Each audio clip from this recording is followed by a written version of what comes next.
Hello students. अब आ जाते हैं हम लोग एग्जाम्पल नंबर 11 में। एग्जाम्पल नंबर 11 में क्या दे रखा है? Find all the points of, एक फंक्शन दे रखा है और यहाँ क्या बोल रहा है? Find all the points of discontinuity of the function F defined by.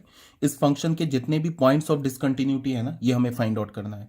तो सबसे पहले डोमेन पे आ जाते हैं। फंक्शन का डोमेन क्या? All real number. कैसे? क्योंकि एफ एक्स जो है लेस देन 1 के लिए डिफाइंड है, ग्रेटर देन 1 के लिए भी डिफाइंड है और 1 पे भी डिफाइंड है। तो लेस देन 1 के लिए डिफाइंड है, ग्रेटर देन 1 के लिए डिफाइंड है, 1 पे भी डिफाइंड है। तो कोई नंबर बचा क्या? रियल नंबर में कोई नंबर नहीं बचा। तो डोमेन क्या हो गया इस फंक्शन का? All real number. पहली बात। दूसरी बात क्या है कि हमने जैसा एग्जाम्पल 10 में देखा था कि सेम था ये फंक्शन, बट यहाँ पे हमने क्या कर दिया? एग्जाम्पल 10 में सेम था, बट हमने यहाँ पे क्या किया कि 1 पर एक्स्ट्रा डिफाइन कर दिया 0। इससे पहले वाले एग्जाम्पल में आओगे, एग्जाम्पल नंबर 10 में आओगे तो क्या था? जो इससे पहले हम लोग पिछले वीडियो में हमने किया था, उसमें क्या था? 1 को कहाँ इंक्लूड कर दिया था? इस फंक्शन के साथ, x+2 के साथ।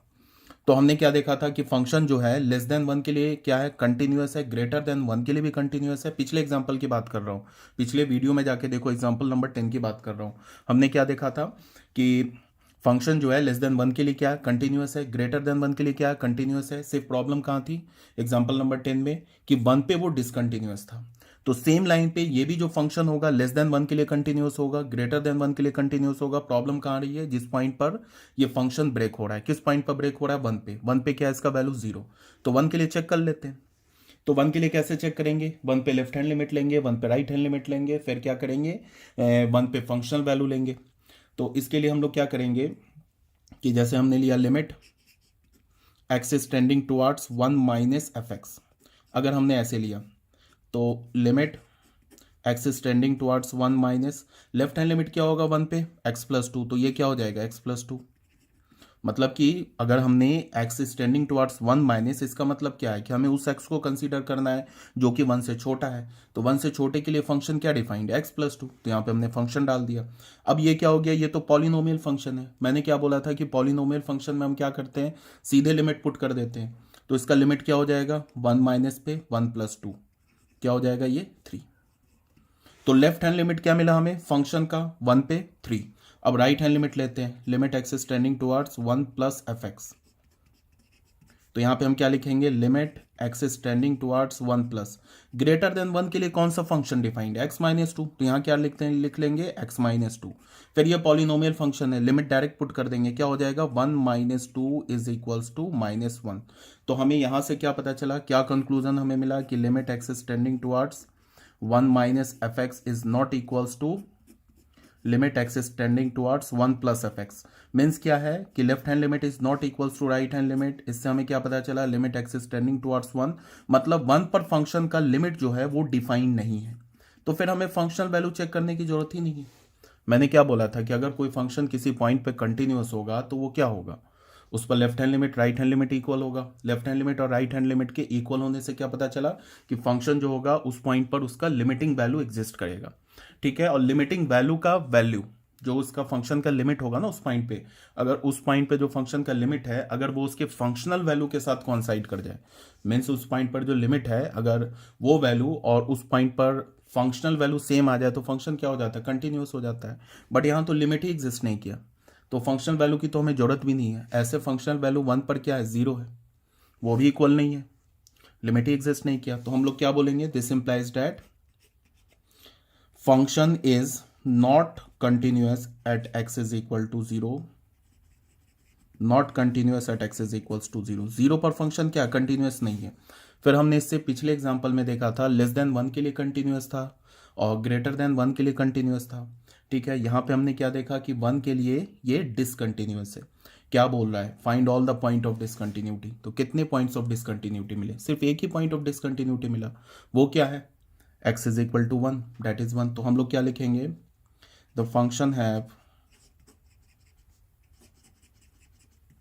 only one point of discontinuity,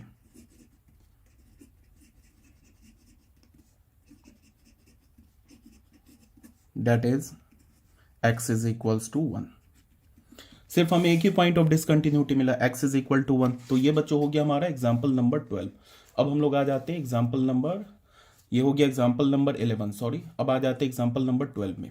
ठीक है। बच्चों आ जाते हैं एग्जाम्पल नंबर 12 में। एग्जाम्पल नंबर 12 में क्या बोल रहा है, discuss the continuity of the function defined by F x. हमारे पास एक फंक्शन गिवन है और क्या बोल रहा है कि इस फंक्शन की कंटिन्यूटी डिफाइन करो। सबसे पहले फंक्शन में क्या गिवन है, एफ एक्स किसके इक्वल है, एक्स प्लस टू के इक्वल है। कब, if x is less than zero. जब x का वैल्यू निगेटिव होगा तो हम लोग क्या करेंगे, y का वैल्यू कहाँ से निकालेंगे, x प्लस टू से। और जब x का वैल्यू पॉजिटिव होगा तो y का वैल्यू कहाँ से निकालेंगे, माइनस एक्स प्लस टू से। यार ये बात समझ में। तो ये तो हमारे पास फंक्शन गिवन है। अब हमें क्या करना है, इस फंक्शन के कंटिन्यूटी पर डिस्कस करना है। देखो ये नहीं पूछ रहा है कि ये बताओ कि फंक्शन किस पॉइंट पर डिसकंटिन्यूअस है। क्वेश्चन में क्या पूछ रहा है आपसे कि फंक्शन के कंटिन्यूटी पर डिस्कस करो। कंटिन्यूटी पर डिस्कस करने का मतलब क्या हुआ कि फंक्शन के डोमेन जितने भी पॉइंट्स है ना डोमेन पे, उन सारे पॉइंट्स पर तुम ये डिस्कस करो कि फंक्शन कंटिन्यूअस है या डिसकंटिन्यूअस है। ठीक है, तो सबसे पहले हम लोग क्या करेंगे, फंक्शन का डोमेन निकालेंगे। डोमेन निकालने के लिए क्या करेंगे, डोमेन निकालने के लिए फंक्शन का डोमेन क्या होगा देख लो। यहाँ क्या बोल रहा है, लेस देन जीरो के लिए डिफाइंड है, ग्रेटर देन जीरो के लिए डिफाइंड है। तो लेस देन जीरो के लिए डिफाइंड है, ग्रेटर देन जीरो के लिए डिफाइंड है, किस पॉइंट पे डिफाइंड नहीं है, जीरो पे। तो इस फंक्शन का डोमेन क्या हो जाएगा, all real number except zero. तो हमने इसके डोमेन को ऐसे लिखा, तो सॉल्यूशन स्टार्ट करते हैं। हमने इस फंक्शन के डोमेन को लिखा, डोमेन ऑफ द फंक्शन, इसको हमने लिख लिया D1 यूनियन D2। तो D1 को हमने क्या डिफाइन कर लिया, D1 को हमने बोला कि the set of all x belongs to R such that x is less than zero. ठीक है, ये तो हमने बोल दिया D1। एंड D2 को हमने क्या बोल दिया, the set of all x belongs to R such that x is greater than zero. ये हमने D1 और D2 डिफाइन कर लिया।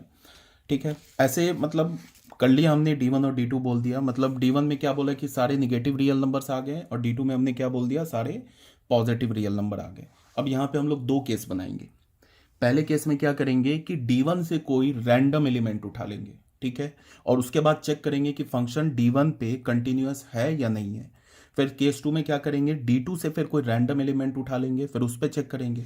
तो यहाँ पे केस 1, हमने केस 1 में क्या माना, केस 1 में माना कि let C belongs to D1। अगर C हमने बोला कि D1 का एलिमेंट है तो ऑब्वियस सी बात है देन C क्या हो जाएगा, लेस देन जीरो। और मैंने क्या बोला कि अगर कोई भी नंबर निगेटिव है तो उस नंबर के इमीडिएट नेबरहुड में जो नंबर्स होंगे वो भी निगेटिव होंगे। मतलब कि अगर उस नंबर से थोड़ा लेफ्ट जाओगे और थोड़ा राइट जाओगे, थोड़ा लेफ्ट और थोड़ा राइट ये एक एम्बिग्यूअस स्टेटमेंट है। मैथ्स में ये स्टेटमेंट नहीं होता है थोड़ा लेफ्ट और थोड़ा राइट। मतलब समझना ये है कि कोई भी निगेटिव रियल नंबर उठा लो, उससे जस्ट तुम पहले देखोगे तो हमें निगेटिव नंबर ही मिलेगा, और उसके राइट में देखोगे तो भी हमें निगेटिव नंबर मिलेगा। ये बोल क्यों रहा हूँ, क्योंकि अगर हमने C एलिमेंट उठा लिया D1 का, ठीक है, तो C पर जो लेफ्ट हैंड लिमिट लेंगे तो उसके लिए कौन सा फंक्शन डिफाइंड होगा, लेफ्ट हैंड लिमिट लेने के लिए x प्लस टू ही डिफाइंड होगा। और C पर राइट हैंड लिमिट लेंगे तो उसके लिए भी x प्लस टू डिफाइंड होगा। क्यों, बिकॉज C के लेफ्ट में भी निगेटिव नंबर है और C के राइट में भी निगेटिव नंबर है।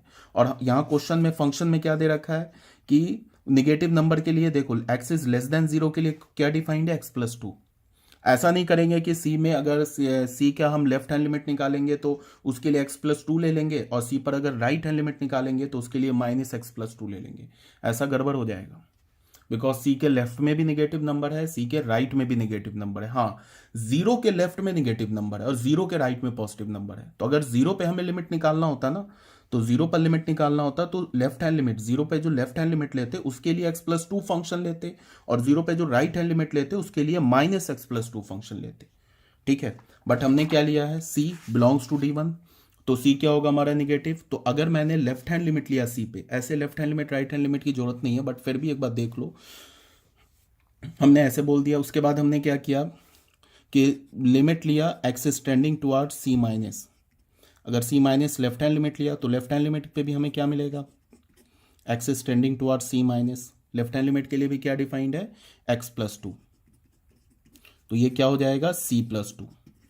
अगर हम राइट हैंड लिमिट लेंगे x is tending toward C plus, तो C के राइट हैंड साइड पे भी निगेटिव ही नंबर है, तो उसके लिए क्या फंक्शन डिफाइंड होगा, x is tending toward C plus, यही सेम फंक्शन डिफाइंड होगा x प्लस टू।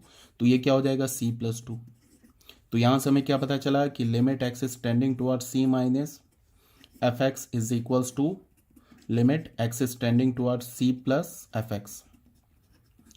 ठीक है, ये दोनों इक्वल हो गया, इसका मतलब limit x is tending towards C, function का जो लिमिटिंग वैल्यू किसके इक्वल हो गया, सी प्लस टू के। ठीक है, ये भी तुम लिख सकते हो, या तुम डायरेक्ट ऐसे लिख लो कि limit x is tending towards C, left hand limit और राइट हैंड लिमिट डायरेक्ट निकाल लो, एफ एक्स। ये क्या होगा, हमें पता है ना कि सी के लेफ्ट पे और सी के राइट पे दोनों पे निगेटिव नंबर है, तो उसके लिए एक ही बार में कौन सा फंक्शन यूज करेंगे, एक्स प्लस टू। डायरेक्ट तुम निकाल सकते हो सी प्लस टू, ऐसे भी लिख सकते हो, या तो तुम लेफ्ट हैंड लिमिट और राइट हैंड लिमिट बना के ऐसे भी लिख सकते हो। अब फंक्शन का वैल्यू सी पर क्या होगा, सी क्या हमारा निगेटिव नंबर, निगेटिव नंबर के लिए फंक्शन हमने क्या डिफाइन किया, एक्स प्लस टू, तो एफ ऑफ सी क्या होगा, सी प्लस टू। ठीक है, इसको हमने मान लिया फर्स्ट इक्वेशन, इसको हमने मान लिया सेकेंड इक्वेशन, तो हम क्या बोल सकते हैं, from one and two, one और टू से क्या बोल सकते हैं, ये क्या इंप्लाई कर रहा है कि limit x is tending toward c f x is equals to f of c. ये क्या इंप्लाई कर रहा है कि function is continuous at x is equals to c, function जो है सी पर कंटिन्यूअस है। तो यहां से हमें क्या इंप्लाई हुआ कि function is continuous for all x less than zero. हमने क्या प्रूव कर दिया कि फंक्शन सी पर कंटिन्यूअस है। सी क्या हमारा कोई रैंडम एलिमेंट है विच इज नेगेटिव, कोई रैंडम नेगेटिव रियल नंबर है, और हमने प्रूव कर दिया कि फंक्शन सी पर कंटिन्यूअस है। इसका मतलब क्या हो गया कि फंक्शन जो है सारे नेगेटिव रियल नंबर्स पे कंटिन्यूअस है। ठीक है, यहां तक तो कोई बात नहीं है, इसको मान लिया हमने, चलो इक्वेशन ए मान लिया। ठीक है, अब हम लोग केस टू बनाते हैं, सेम लाइन पे क्या करेंगे, केस टू बनाएंगे। तो केस टू हमारा क्या होगा, देख लो, केस टू में आते हैं, let C belongs to D two. अब बोलोगे कि यहां भी सी यूज किया, यहां भी सी यूज किया, बट यहां जो सी है वो डी टू का एलिमेंट है, मीन सी यहां पॉजिटिव है, देन क्या हो जाएगा, सी इज ग्रेटर देन जीरो। तो फिर वही तुम एक तो ऐसे लिख सकते हो, limit x is tending towards C minus f x. अगर कोई भी पॉजिटिव रियल नंबर लेते हो तो उसके लेफ्ट में और राइट में पॉजिटिव ही मिलेगा, तो सी माइनस के लिए क्या करेंगे हम लोग, कौन सा फंक्शन यूज करेंगे, सी माइनस के लिए यूज करेंगे minus of x plus two, तो ये क्या हो जाएगा, माइनस सी प्लस टू। ठीक है,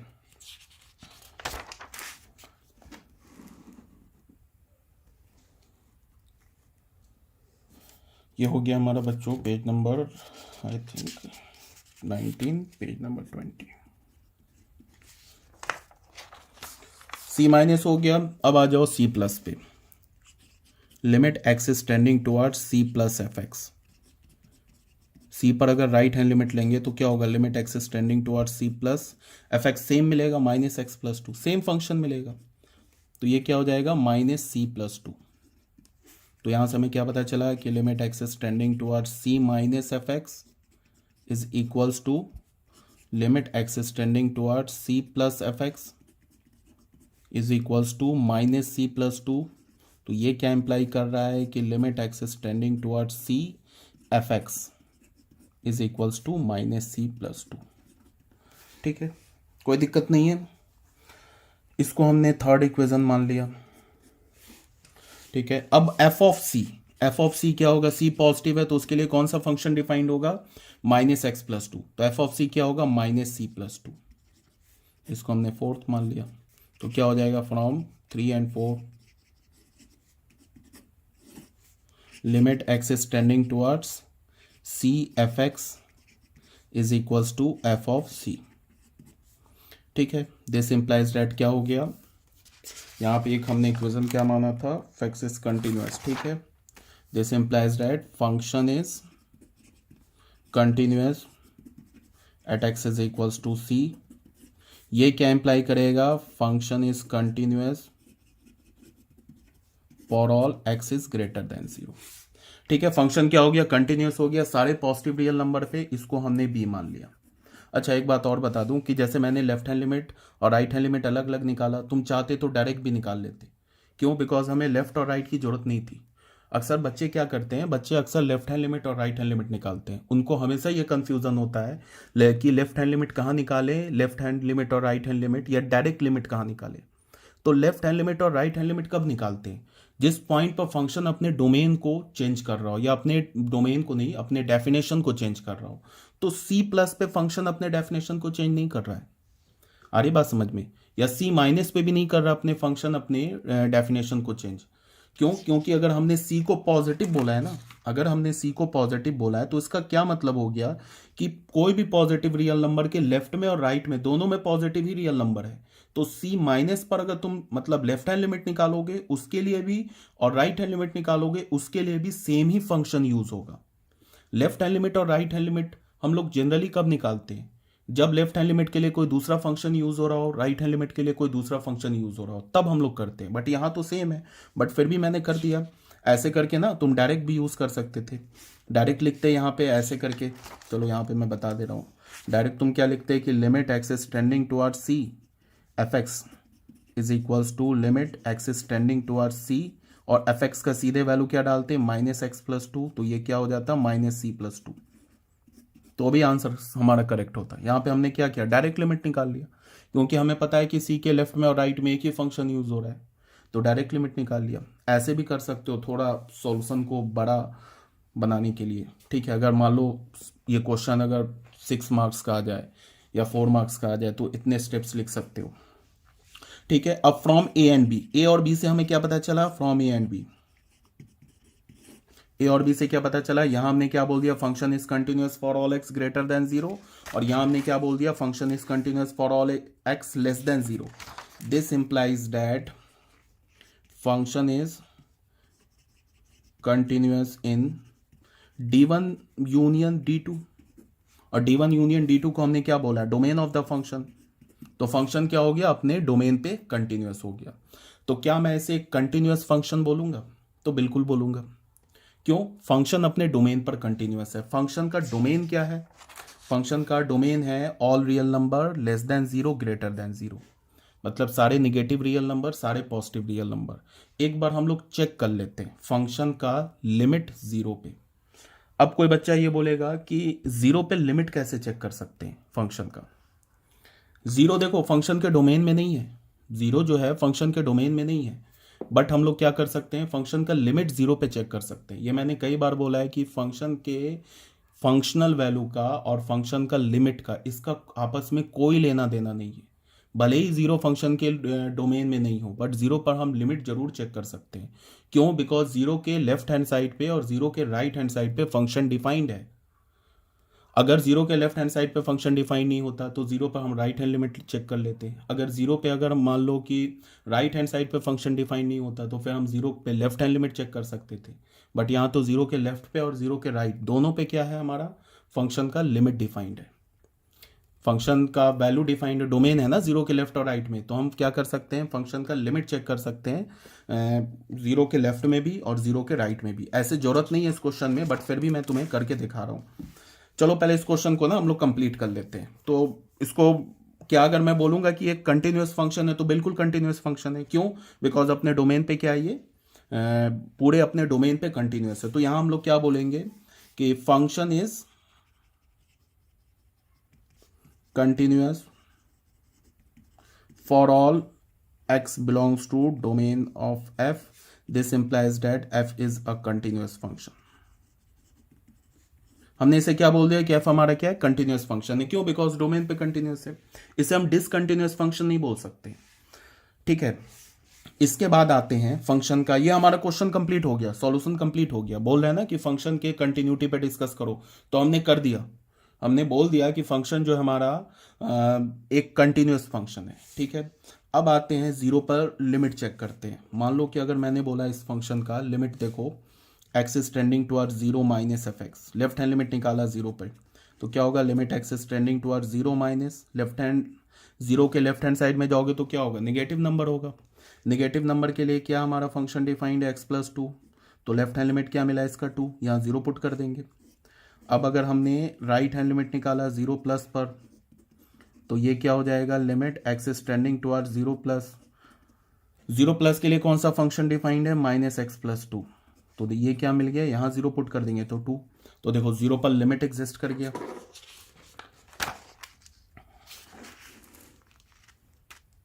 हमें क्या मिल गया? 21। अब अगर मैं बोलूँ कि 0 पर लिमिट एग्जिस्ट किया, यहाँ पे हमें क्या मिल रहा है, limit x is tending towards 0 minus f x is equals to limit x is tending towards 0 plus f x. Left hand limit और राइट हैंड लिमिट हमें क्या मिल गया, 2 मिल गया।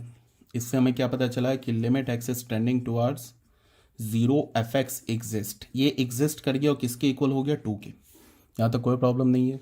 अब अगर मैं एफ ऑफ 0 की बात करूँ तो एफ ऑफ 0 क्या हमारा, नॉट डिफाइंड। क्यों, बिकॉज 0 जो है फंक्शन के डोमेन में नहीं है। ठीक है, तो अब अगर मैं ये बोलता हूँ कि क्या 0 पे फंक्शन कंटिन्यूअस है, तो ये बोलना मीनिंगलेस हो जाएगा। क्यों, बिकॉज 0 हमारा फंक्शन के डोमेन में ही नहीं है। 0 जो है फंक्शन के डोमेन में ही नहीं है। तो इसका क्या मतलब है कि हम 0 पे कंटिन्यूटी और डिसकंटिन्यूटी की बात ही नहीं करेंगे। हम बात किस पे करेंगे कि जो भी पॉइंट या जो भी एलिमेंट फंक्शन के डोमेन में होगा। 0 तो डोमेन में ही नहीं है, तो इस पर कंटिन्यूटी डिसकंटिन्यूटी की हम कोई बात ही नहीं करेंगे। ठीक है, बट मैंने ऐसे दिखा दिया कि 0 भले ही फंक्शन के डोमेन में नहीं हो, बट 0 पर लिमिट तो एग्जिस्ट कर रहा है, ये एग्जिस्ट नहीं करेगा। ऑब्वियसली बात है, F of 0 is not defined. तो एफ ऑफ 0 डिफाइंड नहीं होगा तो लिमिट को हम एफ ऑफ 0 के इक्वल कर ही नहीं सकते। अब आ जाओ इस फंक्शन के ग्राफ पे, ग्राफ ड्रॉ कर लेते हैं इस फंक्शन का। ग्राफ ड्रॉ करने के लिए क्या करेंगे, हम लोग एक बार फिर से फंक्शन लिखेंगे। फंक्शन हमारा क्या है, x plus 2 if x is less then 0 and minus x plus 2 if x is greater than 0, ये हमारा है। तो इसके लिए हमने क्या किया कि एक बार हमने ऐसे ले लिया यहाँ पे y is equals to x plus 2 और एक बार ले लिया y is equals to minus x plus 2। सबसे पहले लेस देन 0 ग्रेटर देन 0 को भूल के हमने क्या कर लिया कि इस लाइन का और इस लाइन का ग्राफ ड्रॉ कर लिया। ठीक है, उसके बाद देख लेंगे कि ये लाइन कितने एक्स के लिए डिफाइंड है, वहां तक ग्राफ रखेंगे, बाकी हटा देंगे। तो इस लाइन को ड्रॉ करने के लिए क्या होगा, 2 पॉइंट्स चाहिए। तो पहला पॉइंट क्या होगा, एक्स को 0 किया तो y क्या मिल गया हमें 2, और दूसरी बार y को 0 किया तो x का वैल्यू क्या मिल गया, -2,0। 2 पॉइंट्स निकाल लिया। फिर x को 0 किया तो y क्या मिल गया 2, और फिर y को 0 किया तो हमें क्या मिल गया x का वैल्यू, फिर y को 0 किया तो हमें x का वैल्यू मिल गया 2, तो 0,2। x को 0 किया तो y2, y को 0 किया तो हमें क्या मिल गया x का वैल्यू 2। ठीक है, कोई प्रॉब्लम नहीं है। अब यहां पे हमने क्या किया, फंक्शन का ग्राफ ड्रॉ किया।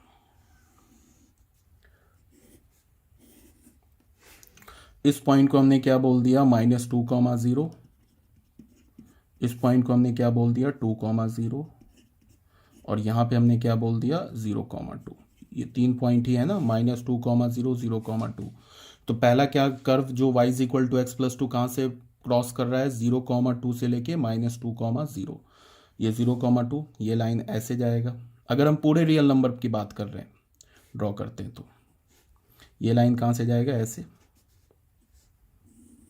और ये वाला जो कर्व है ये ऐसे पास करेगा, ये लाइन।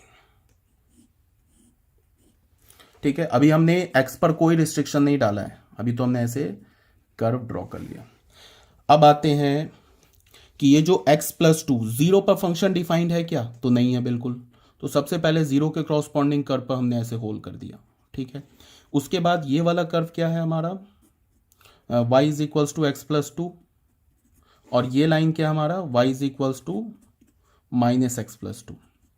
तो y is equals to x plus 2 किसके लिए डिफाइंड है, लेस देन 0 के लिए डिफाइंड है, ग्रेटर देन 0 के लिए तो है नहीं डिफाइंड। तो लेस देन 0, यहां से यहां वाला ग्राफ क्या आ रहा है, ये आ रहा है ग्राफ, इसको रखा हमने, और ग्रेटर देन 0 और 0 के लिए हमने ग्राफ को हटा दिया। 0 पे तो ऑलरेडी हटा रखा हमने कर्व को, ये होल बना दिया है ऐसे करके, और ग्रेटर देन 0 के लिए भी हटा दिया हमने। ठीक है, अब ये जो है y is equals to minus x plus 2, ये क्या हमारा ग्रेटर देन 0 के लिए डिफाइंड है, मीन्स यहां तक के लिए डिफाइंड है, लेस देन 0 के लिए डिफाइंड नहीं है। तो लेस देन 0 के लिए कौन सा कर्व आ रहा है इसका, ये, तो उसको हटा दिया हमने। 0 पे तो ऑलरेडी हटा दिया हमने। तो फाइनल हमें ग्राफ कुछ ऐसा बन के चला है। इसको एक बार यहाँ पे फिर से बनाते हैं। ये हमारा ग्राफ कैसा हो जाएगा, ऐसा फंक्शन का। ये पॉइंट हो जाएगा हमारा -2,0, और ये पॉइंट हो जाएगा हमारा 2,0, और ये पॉइंट जहाँ पे होल किया हमने ये 0,2। इस लाइन की इक्वेशन क्या हो गई हमारे पास, y is equals to x plus 2। इस लाइन की इक्वेशन क्या हो गई, y is equals to minus x plus 2। ठीक है, यहाँ तक तो कोई प्रॉब्लम नहीं है। ये हो गया हमारा ओरिजिन। अब बच्चों तुम ऐसे देखो कि ये फंक्शन का कर्व है। अगर मैं ये कर्व दिखा के तुम्हें बोलूं कि क्या फंक्शन कंटिन्यूअस फंक्शन है या डिसकंटिन्यूअस है, ये किस फंक्शन का कर्व है, इस फंक्शन का कर्व है, ठीक है। अगर मैं ये तुम्हें कर्व दिखाता और मैं पूछता कि बताओ कि ये फंक्शन जीरो पर कंटिन्यूअस है या डिसकंटिन्यूअस है, तो मैक्सिमम बच्चे क्या बोलते हैं कि जीरो पर डिसकंटिन्यूअस है, ठीक है। तो जैसे ही तुमने बोला कि जीरो पर डिसकंटिन्यूअस है, वहीं गलती हो गई तुमसे। क्यों? बिकॉज जीरो तो फंक्शन के डोमेन में ही नहीं है, देख लो कर्व ही नहीं है ना जीरो पे, तो जीरो की तो हम बात ही नहीं करेंगे, ठीक है ना। जीरो पे तो हम कोई कमेंट ही नहीं करेंगे। अगर मैंने बोला कि बताओ फंक्शन जीरो पे कंटिन्यूस है डिसकंटिन्यूस है, तो फंक्शन जीरो पे कंटिन्यूस है तो आप बोलोगे कि सर जीरो पे तो फंक्शन डिफाइंड ही नहीं है, तो हम जीरो पे तो कंटिन्यूटी और डिसकंटिन्यूटी की बात ही नहीं करेंगे। हाँ, जीरो पर फंक्शन का ग्राफ कंटिन्यूस है या डिसकंटिन्यूस है ये बोल सकते हैं। जीरो पर फंक्शन का ग्राफ डिसकंटिन्यूस है। क्यों? जीरो पर जो ग्राफ है ना, वो मतलब बीच में होल आ गया, टूट गया ना कर्व। तो ग्राफ का कंटिन्यूस और डिसकंटिन्यूस होना और फंक्शन का कंटिन्यूस और डिसकंटिन्यूस होना ये डिफरेंट चीज है। जैसे tan x फंक्शन है ना, वो एक कंटिन्यूस फंक्शन है, बट tan x फंक्शन का ग्राफ जो है एक डिसकंटिन्यूस फंक्शन है या डिसकंटिन्यूस है। क्यों? बिकॉज tan x जो है π/2 के ऑड मल्टीपल पे उसका ग्राफ टूट रहा है। तो अगर मैं बोलूं कि tan x फंक्शन का ग्राफ हमारा कंटिन्यूस है या डिसकंटिन्यूस है, तो तुम बोलोगे कि tan x फंक्शन का ग्राफ डिसकंटिन्यूस है, बट tan x फंक्शन खुद में कंटिन्यूस है, बिकॉज tan x फंक्शन जिस पॉइंट पर डिफाइंड है उस पॉइंट पर tan x क्या है, हमारा कंटिन्यूस है। तो अगर मैं बोलूं कि ये फंक्शन हमारा कंटिन्यूस है, तो तुम बोलोगे बिल्कुल है। इस फंक्शन का ग्राफ कंटिन्यूस है डिसकंटिन्यूस है, तो ग्राफ डिसकंटिन्यूस है किस पॉइंट पर, जीरो पे। यहां तक तो बात आई होप समझ में आ रही होगी, ठीक है। क्यों ग्राफ डिसकंटिन्यूस है? बिकॉज इसके ग्राफ को ड्रॉ करने के लिए ना ऐसे गए यहाँ तक, यहाँ पे, फिर यहाँ पे हमें पेन को लिफ्ट करना पड़ा, फिर ऐसे आए। तो किस पॉइंट पर हमें पेन लिफ्ट करना पड़ा? इस पॉइंट पे। इस पॉइंट के क्रॉसपॉन्डिंग एक्स का वैल्यू क्या है? जीरो। तो जीरो पर इस टेन एक्स बोल रहा हूँ, इस फंक्शन का जो ग्राफ है वो डिसकंटिन्यूस है, ठीक है। आई थिंक बात आ रही होगी समझ में। तो ये हो गया बच्चों हमारा क्वेश्चन एग्जाम्पल नंबर 12, ठीक है। अब आ जाते हैं बच्चों नेक्स्ट एग्जाम्पल पे, दैट इज एग्जाम्पल नंबर 13।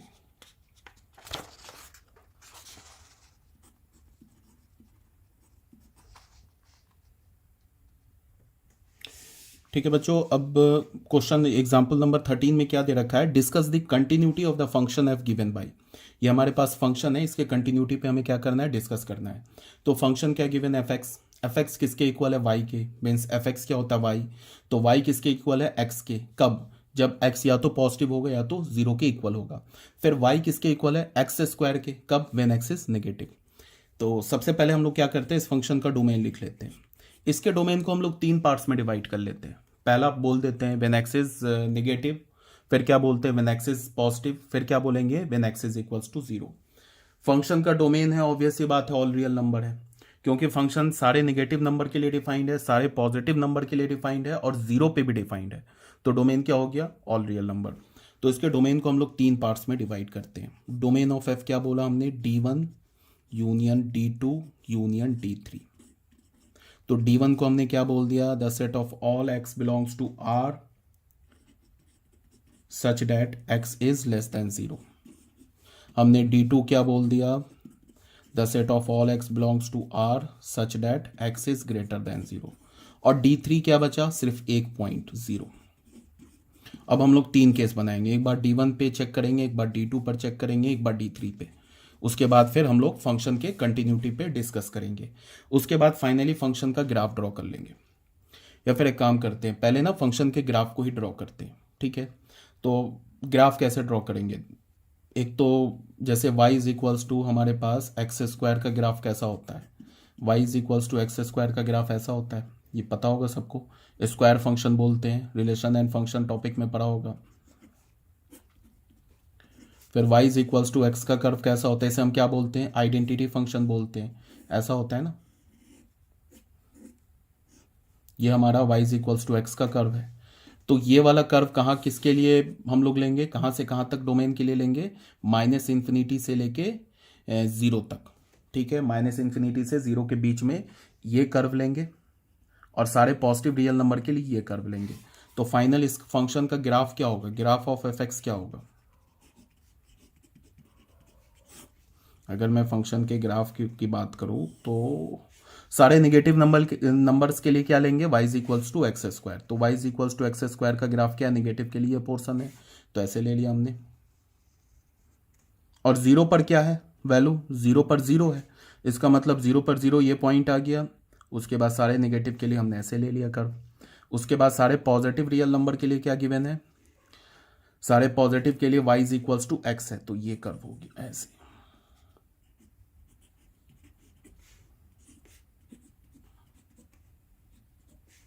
ठीक है, ये लाइन हो गया y is equals to x का, सारे पॉजिटिव के लिए ले लिया y is equals to x, और नेगेटिव के लिए ले लिया हमने y is equals to x square. ये फाइनल हमें क्या मिल गया, ग्राफ ऑफ एफ एक्स। ये एफ एक्स फंक्शन का ग्राफ मिल गया। अब अगर मैं ग्राफ देख के बोलूं कि क्या ये फंक्शन कंटिन्यूअस है, तो मैंने क्या बोला, ग्राफ से तो हमें सब कुछ पता चल जाता है, कंटिन्यूटी डिसकंटिन्यूटी दुनिया का हर कुछ ग्राफ से पता चल जाता है फंक्शन के बारे में। आगे तुम देखोगे एओडी में कि फंक्शन का इंक्रीजिंग डिक्रीजिंग मैक्सिमा मिनिमा ये सब देखोगे, तो उससे भी हमें पता चल रहा है कि फंक्शन कहाँ इंक्रीज कर रहा है, कहाँ डिक्रीज कर रहा है। माइनस इन्फिनिटी से लेके जीरो तक फंक्शन डिक्रीज कर रहा है, फिर जीरो से लेके इन्फिनिटी तक फंक्शन इंक्रीज कर रहा है, ग्राफ से ही पता चल गया। ठीक है, तो अगर मैं ग्राफ देख के तुम्हें बोलूं कि बताओ कि फंक्शन कंटिन्यूअस है डिसकंटिन्यूअस है, तो तुम क्या बोलोगे, ऑब्वियस सी बात है फंक्शन कंटिन्यूअस है। डोमेन क्या है फंक्शन का, ऑल रियल नंबर। पूरे रियल नंबर पे फंक्शन का ग्राफ कहीं ब्रेक हो रहा है, कहीं नहीं ब्रेक हो रहा है। देख लो यहाँ से बिल्कुल चला, कहीं कोई ब्रेक नहीं है, जीरो पे भी कोई ब्रेक नहीं है, जीरो के बाद क्या हो गया, ये स्ट्रेट लाइन हो गया, कहीं कोई ब्रेक नहीं है। इस फंक्शन के ग्राफ को तुम पूरे रियल नंबर के लिए तुम वन स्ट्रोक में ड्रॉ कर सकते हो। यहाँ से देखो ऐसे किया फिर ऐसे किया, हो गया ड्रॉ। इसका मतलब क्या है, function is continuous for all real number. Function जो है पूरे रियल नंबर पे कंटिन्यूअस है, और फंक्शन का डोमेन क्या है, वो भी ऑल रियल नंबर है। तो फाइनली हम क्या बोलेंगे फंक्शन को बोलेंगे F x is a continuous function. Function जो है ये कंटिन्यूअस है। फिर दूसरी बात, अगर मैं बोलूं कि फंक्शन का ग्राफ क्या कंटिन्यूअस है, तो ग्राफ भी कंटिन्यूअस है, कहीं कोई ब्रेक नहीं है। ठीक है, ये ऑलरेडी मैंने बता रखा है कि ग्राफ का कंटिन्यूअस होना, फंक्शन का कंटिन्यूअस होना, बोथ आर डिफरेंट थिंग, ये दोनों अलग अलग बात है। इस केस में क्या है, फंक्शन का ग्राफ भी कंटिन्यूअस है और फंक्शन भी कंटिन्यूअस है। अब इसको हम एनालाइज करेंगे तीन केस में। ये तो ग्राफ बना के बता दिया, अब इसको हम एनालाइज करेंगे तीन केस में। पहले तो डोमेन D1 पे करेंगे, फिर D2 पे करेंगे, फिर D3 जो 1.0 है इस पे करेंगे। उससे भी पहले मैं बता दूं कि अगर हम लोग D1 का कोई एलिमेंट हमने उठा लिया, कोई भी C बोला कि लेस देन जीरो है, तो फिर अगेन इससे पहले वाले जो एग्जांपल में बताया था कि C के लेफ्ट हैंड साइड पे भी और C के राइट हैंड साइड पे भी, मतलब C पर अगर हम लेफ्ट हैंड लिमिट कैलकुलेट करेंगे तो वहाँ वो भी हम एक्स स्क्वायर से कैलकुलेट करेंगे, और C पर अगर हम राइट हैंड लिमिट कैलकुलेट करेंगे तो वो भी हम एक्स स्क्वायर से करेंगे। क्यों, बिकॉज C के लेफ्ट पे भी निगेटिव नंबर है, C के राइट पे भी निगेटिव नंबर है, और निगेटिव नंबर के लिए क्या डिफाइंड है, एक्स स्क्वायर। अगर हमने कोई पॉइंट C लिया या हमने कोई रैंडम एलिमेंट C लिया और C को बोल दिया पॉजिटिव, तो C के लेफ्ट हैंड लिमिट के लिए और C पे राइट हैंड लिमिट के लिए हम क्या यूज करेंगे, कौन सा फंक्शन, ये y is equals to x वाला। क्यों, बिकॉज अगर हमने कोई भी पॉजिटिव रियल नंबर लिया तो उस पॉजिटिव रियल नंबर के लेफ्ट हैंड साइड और राइट हैंड साइड दोनों में क्या मिल रहा है हमें, पॉजिटिव रियल नंबर। और पॉजिटिव रियल नंबर के लिए क्या डिफाइंड है, f x is equal to x. तो स्टार्ट करते हैं। सबसे हमने पहले केस लिया वन, केस वन लिया। केस वन में हमने क्या बोला,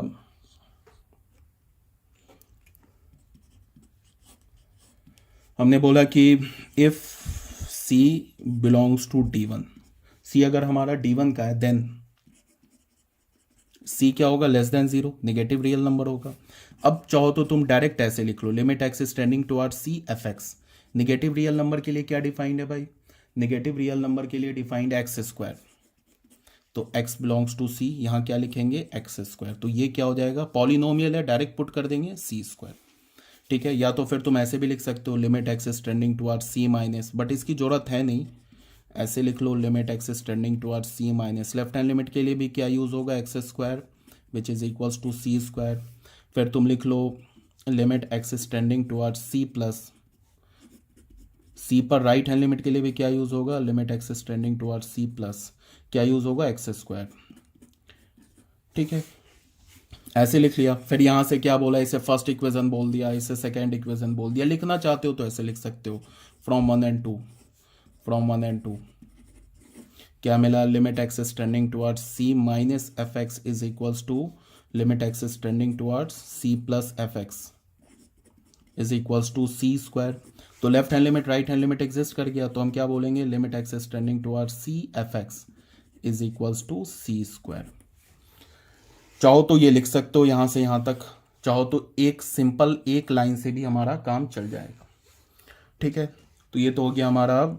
और फंक्शन का वैल्यू सी पर क्या होगा, सी हमारा क्या है, निगेटिव रियल नंबर। तो निगेटिव रियल नंबर के लिए क्या फंक्शन डिफाइंड है भाई, निगेटिव के लिए एक्स स्क्वायर डिफाइंड है, तो ये हो गया सी स्क्वायर। इसको हमने बोल दिया थर्ड इक्वेशन, इसको हमने बोल दिया फोर्थ इक्वेशन। फिर यहाँ से हमने बोला फ्रॉम 3 and 4, 3 और 4 से हमें क्या पता चला कि limit x is tending towards C f x is equals to f of c. Function का लिमिटिंग वैल्यू सी पर और फंक्शन का फंक्शनल वैल्यू सी पर इक्वल है, तो यहां से हमें क्या पता चला, function is continuous at x is equals to c. Function c पर कंटिन्यूअस है, और सी हमने क्या लिया है, सी हमने तो लिया है कि लेस देन 0, तो फिर यहां से हमें क्या पता चला, function is continuous for all x less than 0।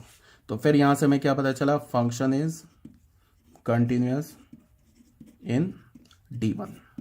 मतलब D1 डोमेन पे फंक्शन क्या हमारा कंटिन्यूअस है। यहां तक क्लियर होगा, आई होप। इसको हमने ए इक्वेशन मान लिया। ठीक है, अब आ जाते हैं, फिर वही केस 2 ले लेते हैं। केस 2 हमने क्या माना था, when c x belongs to, case 2 में हमने क्या लिया था, D2 में when x belongs to R and when x is greater than 0। तो इसमें हमने क्या बोलेंगे, if C belongs to D2 then क्या हो जाएगा, C is greater than 0। C क्या होगा हमारा, पॉजिटिव होगा। तो C पॉजिटिव होगा तो फिर उसके लिए एक लाइन में तो तुम ऐसे लिख सकते हो, limit x is tending towards C f x.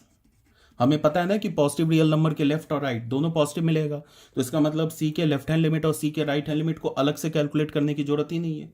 Calculate तब करते हैं ना जब C के लेफ्ट पे कोई और फंक्शन मिल रहा होता, C के राइट पे कोई और फंक्शन मिल रहा होता। बट यहाँ पे C पॉजिटिव है तो C के लेफ्ट पे भी हमें क्या मिलेगा, कौन सा फंक्शन मिलेगा, एक्स, और C के राइट पे भी कौन सा फंक्शन मिलेगा, एक्स। तो तुम चाहो तो डायरेक्ट एक लाइन में लिख सकते हो, limit x is tending towards C, और यहाँ पे एक्स डालो और इसका वैल्यू क्या हो गया, C। डायरेक्ट लिमिट आ गया। अगर तुम चाहो तो ऐसे भी लिख सकते हो, जैसे अभी हमने पिछले एग्जाम्पल ये फर्स्ट केस में किया है। इसको तुम चाहो तो ऐसे करके भी लिख सकते हो, limit x is tending towards C minus f x. तो ये किसके इक्वल होगा, limit x is tending towards C minus f x. क्या लेंगे, एक्स, यहाँ वैल्यू क्या हो जाएगा, C। फिर लिखेंगे limit x is tending towards C plus f x. तो C के राइट हैंड साइड और लेफ्ट हैंड साइड पे एक ही फंक्शन है, C प्लस एफ एक्स क्या हो जाएगा, ये x, ये हो जाएगा C। यहाँ से हमें क्या पता चला कि limit x is tending towards C minus f x is equals to limit x is tending towards C plus f x. This implies that limit x is tending towards C, fx is equals to C। ठीक है, अब function का value C पर क्या होगा, C हमारा positive है, positive के लिए कौन सा फंक्शन डिफाइंड है, y is equal to x. तो फंक्शन का वैल्यू क्या हो जाएगा, C। इसको हमने मान लिया A मान चुके थे, 3 4 तक आ गए थे, 5th इक्वेशन मान लिया, इसको हमने 6th इक्वेशन मान लिया। यहाँ पे क्या लिखे, फ्रॉम 5 and 6। यहाँ से हमें क्या पता चला, limit x is tending towards C f x is equals to f of C। ठीक है, ये क्या बता रहा है, यहाँ से हमें क्या पता चला, function is continuous at x is equals to C। C पर फंक्शन कंटिन्यूअस है, तो फंक्शन अगर C पे कंटिन्यूअस है तो this implies that function is continuous for all x greater than 0। C को हमने पॉजिटिव रियल नंबर माना, तो यहाँ से हमें क्या पता चला, function is continuous in D2। D2 पे भी फंक्शन कंटिन्यूअस है, इसको हमने B इक्वेशन मान लिया। तो अभी तक हमें क्या पता चला, फंक्शन जो हमारा D1 डोमेन पे कंटिन्यूअस है, फंक्शन जो हमारा D2 डोमेन पे कंटिन्यूअस है। अब D3 पर आते हैं। D3 में कितने एलिमेंट है, D3 में सिर्फ एक ही एलिमेंट है, वो क्या है, 0। केस 3 लेते हैं। अब आते हैं हम लोग at x is equals to 0 पर आते हैं। मान लेते हैं कि let C is equals to 0, या C को 0 मानो, या सीधे तुम क्या करो, 0 पर लिमिट निकालो। तो अब यहाँ पे लेफ्ट हैंड लिमिट और राइट हैंड लिमिट की जरूरत पड़ेगी। अब तुम डायरेक्ट लिमिट नहीं निकाल सकते हो, आ रही बात समझ में? क्यों? बिकॉज सी के लेफ्ट हैंड साइड पे कुछ और फंक्शन है और सी के राइट हैंड साइड पे कुछ और फंक्शन है। सी के लेफ्ट हैंड साइड पे कौन सा फंक्शन है? एक्स स्क्वायर, और सी के राइट हैंड साइड पे कौन सा फंक्शन है? एक्स।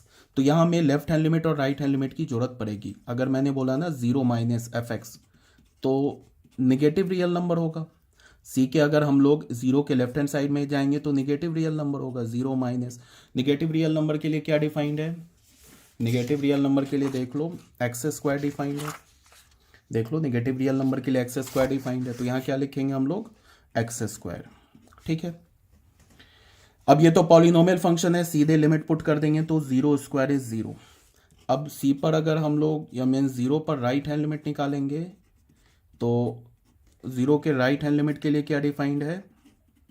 एक्स। फिर ये पॉलिनोमियल फंक्शन है, सीधे वैल्यू पुट कर देंगे 0, तो यहां से हमें क्या पता चला? Limit x is tending towards 0, f x क्या मिल गया हमें? Is equals to 0। मतलब क्या है? फंक्शन का लिमिट हो गया डिफाइंड। अब इसको हमने मान लो 7th इक्वेशन बना लिया, काफ़ी ज़्यादा इक्वेशंस बन गए। और एफ ऑफ 0 क्या है? एफ ऑफ 0 के लिए क्या हम लोग करेंगे? Put F of 0 F of 0। Function का वैल्यू 0 के लिए क्या है? 0 के लिए x है। ठीक है, तो यहाँ क्या हो जाएगा? 0 के लिए x है तो इसके लिए क्या डालेंगे हम लोग? 0। x की जगह 0 डालेंगे। इसको हमने 8th इक्वेशन मान लिया, तो फ्रॉम 7 एंड 8 क्या हो जाएगा? 7 and 8 limit x is tending towards 0 f x is equals to f0। तो यहाँ से हमें क्या पता चला? Function is continuous at x is equals to 0। Function अगर 0 पे कंटिन्यूअस है implies function is continuous in D3 domain पे कंटिन्यूअस है। इसको हमने मान लिया, A मान लिया था, B मान लिया था, C मान लिया। अब यहाँ पे हम क्या बोले? From A B and C, A B और C से हमें क्या पता चला? Function is continuous in D1 union D2 union D3, इसका मतलब डोमेन पर। यहां से क्या कंक्लूजन निकाल सकते हैं? Function is continuous for all x belongs to R, because D1 D2 D3 को मिला देंगे तो पूरा रियल नंबर मिल जाएगा। तो फंक्शन क्या हो गया? पूरे रियल नंबर पे कंटिन्यूअस हो गया। तो यहां से हमें क्या पता चला? F x is a continuous function. हो गया हमारा, हो गया फंक्शन हमारा कंटिन्यूअस। यही तो करना था हमें, यही तो प्रूफ करना था कि फंक्शन जो है, प्रूफ नहीं करना था, हमें डिस्कस करना था। तो हमने चेक कर लिया फंक्शन क्या हो गया, अपने D1 पे कंटिन्यूअस है, D2 पे कंटिन्यूअस है, D3 पे कंटिन्यूअस है, इसका मतलब डोमेन पे कंटिन्यूअस है। तो हम क्या बोल सकते हैं? F x is a continuous function. और ग्राफ से तो हमने पहले ही चेक कर लिया था कि फंक्शन जो आने वाला है वो हमारा कंटिन्यूअस आने वाला है। सॉरी, फंक्शन जो आने वाला हमारा कंटिन्यूअस आने वाला है। ठीक है, आई होप ये समझ में आया होगा। मैंने अपनी पूरी कोशिश की है काफ़ी डिटेल से समझाने की, तो ये तुम लोग फॉलो कर रहे होगे मुझे। ये हो गया हमारा एग्जाम्पल नंबर 13। अब बच्चों आ जाते हैं एग्जाम्पल नंबर 14, जो कि हम लोग नेक्स्ट वीडियो में करेंगे।